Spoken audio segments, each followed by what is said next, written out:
eta Edoi Etxarte. Zer egiten dut 35 urterekin nire lehenengo arte erakusketan, ez? Baina, bai horrela ikusi nuen, baina aldi bere, esan nuen, bueno, ez dakit, saia gaitezen, ez? Etxartek sortaldekoak bere 3. poema liburua kaleratu zuen udazkenean. Liburuko poemak idazten zituen bitartean, ikusentzunezko piezak ere ari zen egiten. Ez dira, nolabait esatearren, poemen ikusentzunezko aldaerak. Dira beste gauza bat, ez?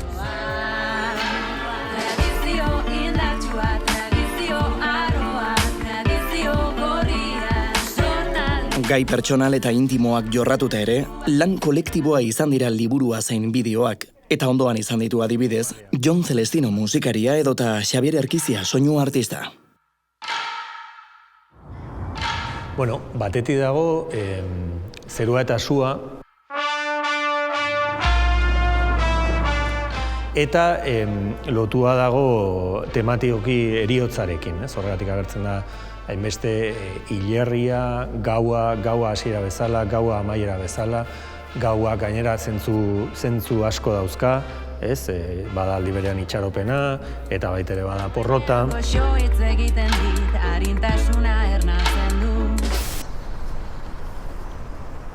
Usozaleak. Bigarren bideoak jasotzen duena da haurtzaroa edo nahi baldin bada persona baten hazte prozesua, ez? Eta funtsean dagoen ideia edo pasartea da, nola 5 urterekin uso bat hil genuen Iruñeko Gaztelu plazan.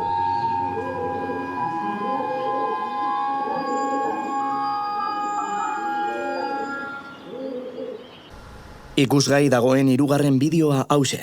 Ez busti bakarrik sasoiko dagoen belardia. Hau da Audi A4 zuria, dela 25 urte dituen kotxe bat, gure etxean erabiltzen dena. Lehenengo begiratuan, ezkien azpian, Audi A4 zuriak, Graziano Iriarte Lopezek 23 urte lehenago erosi zuena zirudien. Hitz egiten dut kotxe honen aitzakiarekin, Graziano Iriarte Lopez pilotariari buruz, zeina den baita ere nire bikotekidearen aita zena, ez? Eta nola objektu batek ordezka dezaken ia honezkero gure artean ez dagoen, ez? Hilden persona bat bizi direnen munduan. Urte hartan estreinatu zuten Audia,